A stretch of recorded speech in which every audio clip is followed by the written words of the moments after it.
Hello and welcome my dear students. I am Rushali ma'am from VM academy classes Nashik.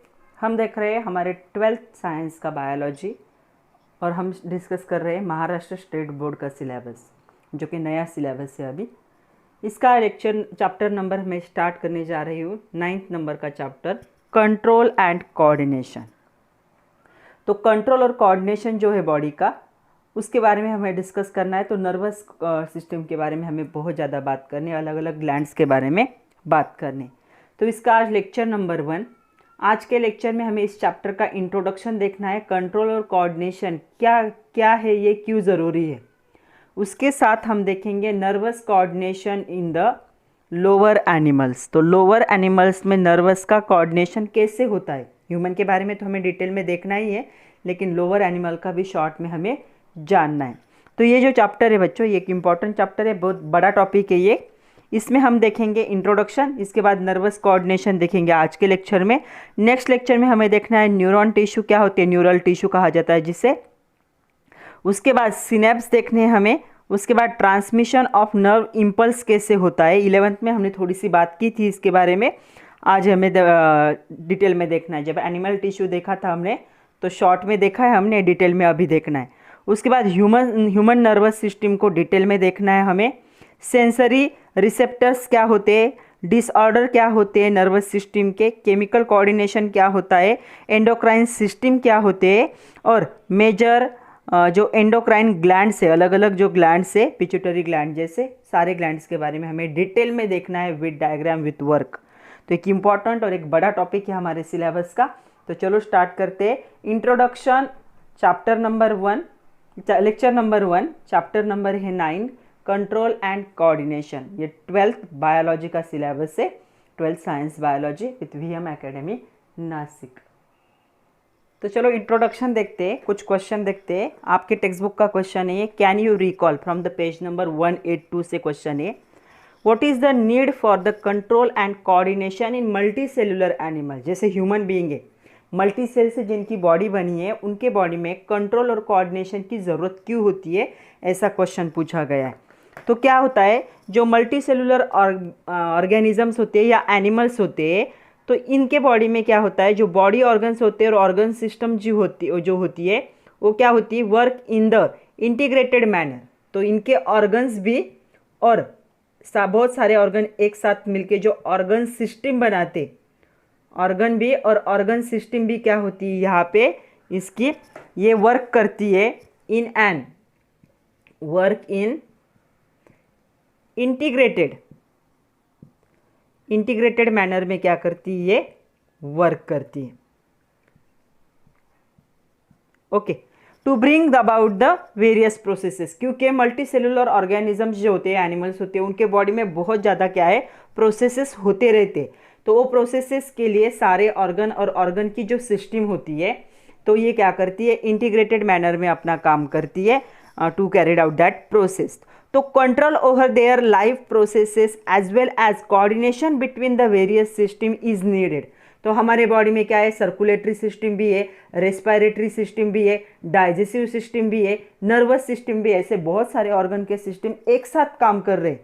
तो जब ये काम कर रहे हैं तो इन प्रोसेसेस पे बॉडी का कंट्रोल होना और इन प्रोसेस के बीच में एक दूसरे में कोऑर्डिनेशन होना भी बहुत ज़रूरी है। तो ये वेरियस प्रोसेस जो होंगे उनमें कंट्रोल और अगर कोऑर्डिनेशन होगा तो बॉडी के सारे फंक्शनिंग क्या हो सकते हैं, स्मूथली चलेंगे, अच्छे से चल सकते हैं।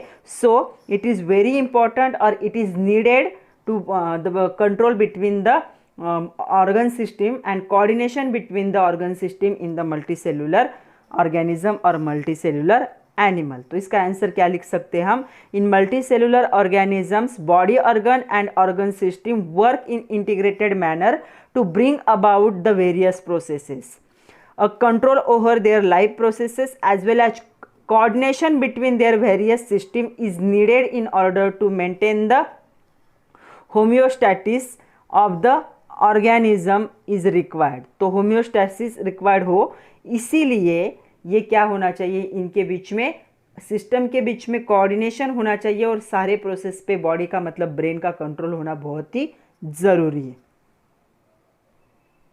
सेकंड क्वेश्चन है यहाँ पे, how do plants carry out control and coordination. तो प्लांट में कंट्रोल और कोऑर्डिनेशन कैसे होता है, ऐसा क्वेश्चन है। तो यहाँ पे क्या होगा, plant carry out control and coordination by lack of nervous system. उनके पास कोई भी नर्वस सिस्टम नहीं है, प्लांट के पास कोई भी ब्रेन नहीं होता और ब्रेन की कोई भी नर्वस सिस्टम नहीं होती। तो ये अपना काम विदाउट मतलब लैक ऑफ नर्वस सिस्टम से ही क्या करते, चला लेते, ऐसे कह सकते। तो लैक ऑफ नर्वस सिस्टम से इनका कंट्रोल और कोऑर्डिनेशन होता है।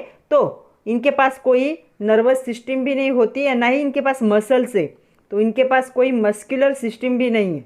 दोनों सिस्टम जो ह्यूमन बीइंग में मतलब एनिमल्स में होते हैं, ये दोनों प्लांट के पास क्या है, एब्सेंट है to carry out the process. तो प्लांट को कैरी आउट करने के लिए, कंट्रोल करने के लिए ना ही उसके पास नर्वस सिस्टम है, ना ही उसके पास मस्कुलर सिस्टम है।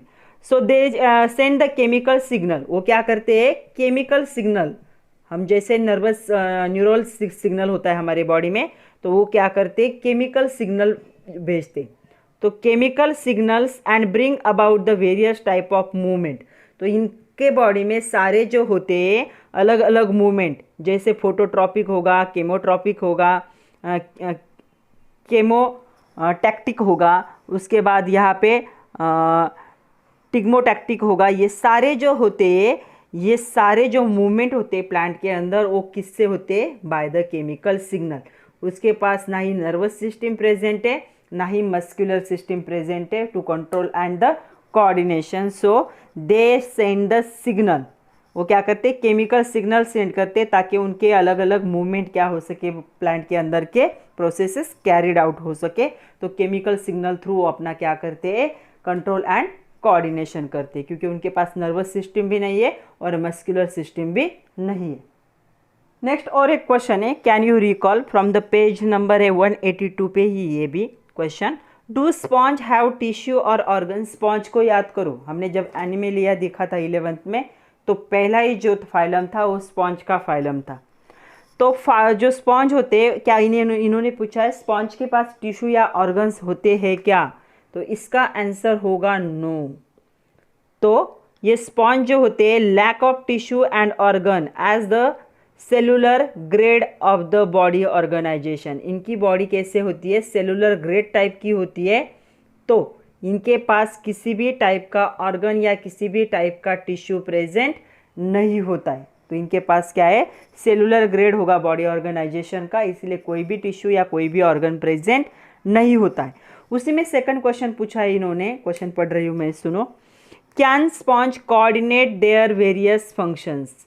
क्या आप स्पॉन्ज अपने अलग अलग फंक्शन को कोऑर्डिनेट करते हैं क्या, तो ऑफकोर्स करते हैं। जो भी जिंदा इंसान है या फिर जिंदा ऑर्गेनिज्म है, जो भी सर्वाइव कर सकता है, जो भी लिविंग है, उसमें उसके बॉडी में कोऑर्डिनेशन तो होगा। तो इसका आंसर है yes, sponge can coordinate various body function by means of cell. तो टिश्यू नहीं है तो क्या हुआ, उसके बॉडी में सेल तो प्रेजेंट है, तो अलग अलग कोऑर्डिनेशन के स्टेप्स वो अपने सेल के थ्रू कर सकता है। तो क्वेश्चन था can sponge coordinate their various function, answer है yes, sponge can coordinate various body functions by means of cells. अपने सेल के थ्रू ये करता है, क्योंकि उसके बॉडी में टिश्यू और ऑर्गन प्रेजेंट नहीं है। तो अभी तक हमने देखा कि जो यूनिसेलुलर ऑर्गेनिजम्स होते हैं वो क्या होंगे, उनका सिंपल ऑर्गेनाइजेशन होता है लाइफ प्रोसेसेस का। लेकिन जो मल्टी सेलुलर ऑर्गेनिज्म होते हैं जैसे ह्यूमन बीइंग है, उनके पास बॉडी ऑर्गन और ऑर्गन सिस्टम रिक्वायर्ड होते हैं, दोनों भी, to control the life processes as well as coordination between the different body systems. जो ऑर्गन सिस्टम है उसके लिए, तो इनके बॉडी में जो होम्योस्टैसिस है वो मेंटेन रखने के लिए सिस्टम के बीच में क्या होना चाहिए, कोऑर्डिनेशन होना ज़रूरी है। प्लांट और एनिमल दोनों भी क्या करते हैं, कंट्रोल और कोऑर्डिनेशन मैकेनिज्म दिखाते। तो प्लांट और एनिमल दोनों भी दिखाएंगे। तो हमने देखा कि प्लांट क्या करते हैं, केमिकल सिग्नल थ्रू अपना क्या करते हैं, अलग अलग मूवमेंट करते हैं। और जो एनिमल्स होंगे, हायर वर्टिब्रेट्स जो एनिमल्स है, वो क्या करते हैं, gradual increase in complexity in their control and coordination.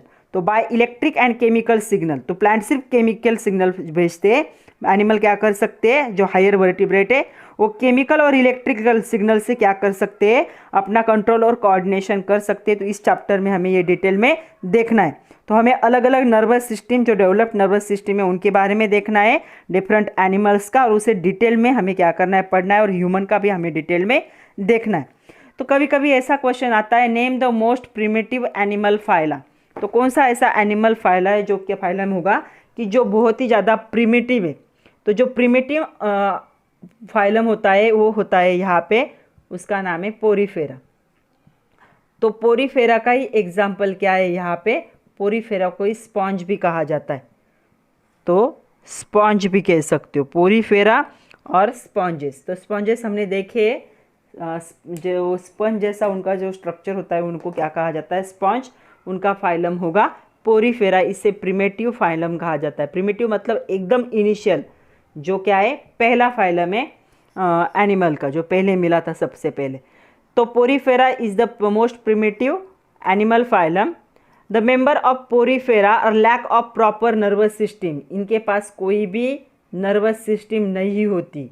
तो lack of proper nervous system, ये ऐसे एनिमल है जिनके पास नर्वस सिस्टम नहीं है, मतलब इनके पास ब्रेन नहीं होगा, या फिर होगा भी तो इनका नर्वस सिस्टम से जॉइन नहीं, मतलब वर्क में नहीं होगा। सेकंड है, ये जो होते हैं ये अपना कंट्रोल और कोऑर्डिनेशन क्या करते हैं, अलग अलग सेल से करते। तो इनके बॉडी में कंट्रोल और कोऑर्डिनेशन जो होगा, पोरीफेरा में कंट्रोल एंड कोऑर्डिनेशन जो होता है वो किसके थ्रू होता है, बॉडी के सेल थ्रू होता है। इनके पास टिश्यू और ऑर्गन भी प्रेजेंट नहीं होते। This leads the specialisation of cell. तो इनके सेल क्या होंगे, एक स्पेशलाइज सेल होंगे। वेरियस एक्टिविटी को वो क्या करते, कैरिड आउट, मतलब इनके सेल ही क्या करेंगे, बॉडी में डाइजेशन ये सेल ही करते। तो डाइजेशन का काम भी ये सेल करेंगे, रेस्पायरेशन का काम भी ये सेल ही करेंगे। जो बॉडी में रेस्पायरेशन होता है उसका काम भी सेल ही करते हैं।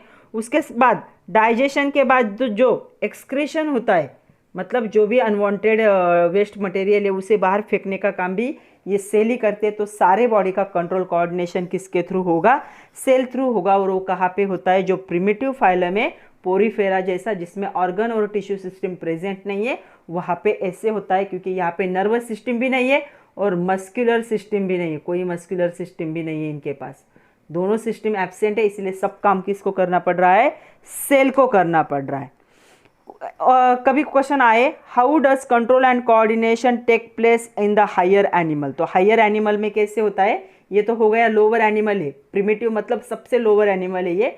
हायर एनिमल या हायर वर्टिब्रेट में कैसे होता है कंट्रोल एंड कोऑर्डिनेशन, तो वो क्या करते, नर्वस सिग्नल भेजते हैं जिसे कि इलेक्ट्रिकल सिग्नल कहा जाता है, और एंडोक्राइन सिग्नल भेजते हैं जिसे केमिकल, एंडोक्राइन मतलब जो ग्लैंड्स है हमारे, वो ग्लैंड्स अलग अलग हार्मोन को सिक्रेट करते हैं, तो उसे केमिकल सिग्नल कहा जाता है।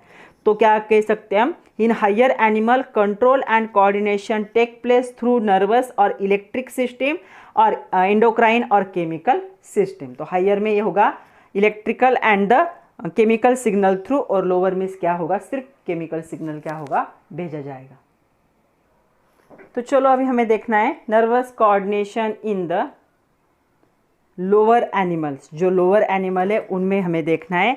तो हमें पहला एग्जाम्पल देखना है हाइड्रा, विद डायग्राम हमें देखना है कि इसकी नर्वस सिस्टम कैसे होती है। पहला हम देखेंगे हाइड्रा, और उसके बाद सेकंड हम देखेंगे जिसे हम क्या कहते हैं, इसे फ्लैटवॉर्म कहा जाता है, फ्लैटवॉर्म। ये सारा हम 11th में देख चुके हैं, इनका फाइलम कौन सा है, इनका सिस्टम कैसा है। तो जो फ्लैटवॉर्म है उसमें फ्लैटवॉर्म का एक्चुअल जो साइंटिफिक नेम है इसे कहा जाता है प्लानेरिया। तो प्लानेरिया और हाइड्रा इन दोनों का आपके सिलेबस में नर्वस कोऑर्डिनेशन, ये लोअर एनिमल है, इनकी बॉडी वेल डेवलप नहीं होती। तो चलो दोनों का विद डायग्राम देखते हैं हम। तो चलो पहले हमें देखना है हाइड्रा। ये डायग्राम याद है 11th में भी देखा था हमने हाइड्रा। तो क्वेश्चन होता है describe the nervous system in hydra, sketch and label the nerve net in hydra. तो देखो ये जो दिख रहा है येलो कलर पे, जो दूसरा कलर दिख रहा है ब्लैक कलर का, जो नेटवर्किंग दिख रहा है उसे क्या कहा जाता है, उसे हम कहेंगे, उसे हम क्या कहेंगे, नर्व नेट कहेंगे। तो यहाँ पे देखो नर्व नेट, तो यहाँ पे ये जो है इन्हें कहा जाता है टेंटैकल। तो ये देखो, और सारा जो ब्लैक कलर का दिख रहा है नेटवर्क वो कि सारा क्या है, नर्व नेट है। तो डायग्राम आप लोग होमवर्क के नोटबुक में ड्रॉ कर लोगे। तो हाइड्रा कौन सा इनका फाइलम होता है, निडारिया, तो इनको निडारियन भी कहा जाता है। तो cnidarian shows the diffuse type of nervous system, तो इनकी डिफ्यूज है मतलब पूरे बॉडी में फैल चुकी है, ऐसी इनकी नर्वस सिस्टम है। It is most primitive nervous system, सबसे प्राइमरी, प्रिमिटिव है मतलब लोअर है, सबसे ज़्यादा कॉम्प्लेक्स नहीं, हमारी नर्वस सिस्टम सबसे कॉम्प्लेक्स है। तो ये क्या है, प्रिमिटिव टाइप की क्या है इनकी नर्वस सिस्टम है। नर्वस सिस्टम जो हाइड्रा में होती है उनमें क्या प्रेजेंट होता है, सेंसरी सेल प्रेजेंट होते हैं और नर्व सेल जिनको न्यूरॉन्स कहा जाता है, अलॉन्ग विद द फाइबर। तो फाइबर के साथ ये जो नर्व सिस्टम है इसमें दो सेल प्रेजेंट होंगे, पहले होंगे सेंसरी सेल और दूसरे होंगे नर्व सेल जिनको न्यूरॉन्स भी कहा जाता है। तो हाइड्रा जो होगा ये कंसिस्ट करता है sensory cell and the neuron और the nerve cells along with the fibres, fibre के साथ इसके क्या करेगा, वो कंसिस्ट करेगा। ये सेल क्या होते हैं इनके इसमें प्रेजेंट होते हैं। डायग्राम को आप आपके टेक्स्ट बुक के पेज नंबर 184 पे भी देख सकते हो, वहाँ पे सेम डायग्राम है। द नर्व सेल जो होते हैं इसके अंदर के, ये जो नर्व नेटवर्क जिससे बना है वो सेल क्या होंगे, नर्व सेल होंगे। Are distributed throughout the body, तो पूरे बॉडी में ये डिस्ट्रीब्यूट हो चुके हैं। हमारी नर्वस सिस्टम वैसी नहीं है, लेकिन इनकी क्या है, अच्छी तरह से क्या है, पूरे बॉडी में इक्वली डिस्ट्रीब्यूट हो चुका है। इंटरकनेक्टेड टू ईच अदर, ये क्या होता है, नेटवर्क फॉर्म किया है इसने, मतलब क्या होगा, इंटरकनेक्टेड होगा एक दूसरे के साथ बाय द सिनेप्स, सिनेप्स से ये इंटरकनेक्ट होते हैं बिटवीन देयर फाइबर, दो फाइबर के बीच में क्या होगा, सिनेप्स प्रेजेंट होगा, और इन सब को क्या कहा जाता है, नर्व नेट कहा जाता है। नेटवर्क ही है मतलब, या नर्व नेट भी कहा जाता है। There are two nerve net in the hydra, तो हाइड्रा में दो नेट होते हैं, एक होता है connected to the epidermis and other is connected to the gastrodermis. तो एक इपिडर्मिस मतलब बॉडी के ऊपर की तरफ, आउटर तरफ क्या होगा, जॉइन होगा, और एक कहाँ पे होता है, अंदर की तरफ गैस्ट्रोडर्मिस के क्या होता है, जॉइन होता है। तो यहाँ पे ये जो नेट है इसे मेसोग्ला कहा जाता है। तो मेसोग्ली कह सकते हैं क्योंकि नेटवर्क में दो पार्ट है। तो मेसोग्ली क्या है, एक जो होगा इपिडर्मिस को कनेक्ट होगा, टूवर्ड द इपिडर्मिस होता है, और एक कहाँ पे होता है, जो गैस्ट्रोडर्मिस होता है उसकी तरफ जॉइन होता है। तो याद रखना है, यहाँ पे दो नर्व नेट होते हैं जिनको मेसोग्ला कहा जाता है, एक कनेक्ट होता है टूवर्ड्स द इपिडर्मिस और दूसरा कनेक्ट होता है टूवर्ड्स द गैस्ट्रोडर्मिस। हाइड्रा जो होता है lack of specialised sense organ, इसके पास कोई स्पेसिफिक सेंस ऑर्गन नहीं, जैसे हमारे पास है, हमारे नोज़ में, आइज़ में, ईयर में जो सेंस ऑर्गन है वैसे सेंस ऑर्गन इनके पास नहीं होते, स्पेशलाइज नहीं है। सेंस सेल है इसके पास, लेकिन सेंस ऑर्गन ऐसे जो स्पेसिफिक सेंस ऑर्गन है ऐसा इसके पास नहीं होता। इट हैज़ सेंसरी सेल, इसके पास सेंसरी सेल है जो स्कैटर्ड होंगे बॉडी वॉल के साथ। ये जो टेंटाकल है इनके साथ क्या होते हैं, वो स्कैटर्ड होते हैं, मतलब बॉडी वॉल में भी प्रेजेंट होंगे और इनमें भी प्रेजेंट होंगे। सेंसरी सेल है, कोई सेंस ऑर्गन नहीं है।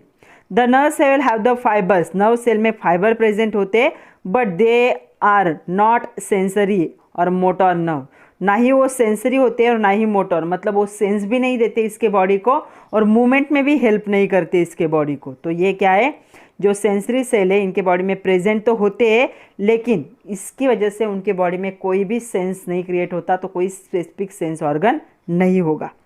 हाइड्रा जो है उसमें क्या होगा, जो नर्व इम्पल्स होता है वो क्या होता है, पोलैरिटी और डायरेक्शनल होता है। तो उस no polarity and no direction, मतलब ये जो नर्व सिस्टम, हमारे नर्व सिस्टम डायरेक्शनल है, मतलब ऑर्गन की तरफ सिग्नल निकलेगा, ब्रेन की तरफ जाएगा, ब्रेन की तरफ से सिग्नल वापस उसी ऑर्गन की तरफ आता है, मतलब ये क्या हुआ, डायरेक्शनल। इसे क्या कहा जाता है, पोलैरिटी कहा जाता है। लेकिन इनके बॉडी के अंदर का जो इम्पल्स होता है, जो सिग्नल होता है, वो नॉन पोलैरिटी और नॉन डायरेक्शनल होता है।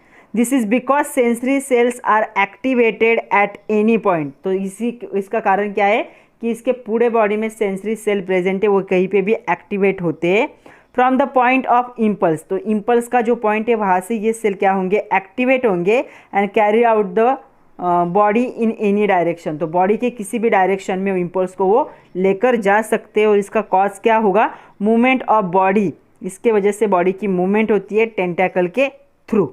तो catching of prey during the feeding, तो जब फीडिंग कर रहे हैं मतलब जब अपना शिकार ढूंढ रहे हैं तो प्रे को जब कैच करेंगे तब ये इसे यूज़ करते हैं। तो क्या यूज़ होगा तब, इनके बॉडी में जो पॉइंट होते हैं सेंसरी सेल के, वो इम्पल्स को कहीं से भी क्या कर सकते हैं, कैरी, मतलब इनकी बॉडी कहीं पे भी ओपन हो सकती है टू कैप्चर द और to attack the catch the prey. तो इनका कोई स्पेसिफिक माउथ नहीं होता, तो यहाँ पे बॉडी क्या कर लेती है, उस प्रे को यहाँ पे कैच कर लेती है, उनका जो शिकार होगा उसे कैच कर लेगी। तो इसके पास क्या है, नर्व नेटवर्क टाइप की क्या होती है, सिस्टम प्रेजेंट होती है। दूसरा एग्जाम्पल हमें देखना है, देखो प्लानरिया, इसे फ्लैटवॉर्म भी कहा जाता है। तो ये प्लानरिया है या फ्लैटवॉर्म है, इस पर भी क्वेश्चन आता है, क्वेश्चन होता है comment on nervous system of Planaria और द फ्लैटवॉर्म। तो इसके नर्वस सिस्टम पे हमें थोड़ा सा डिस्क्राइब करना है, कमेंट मतलब।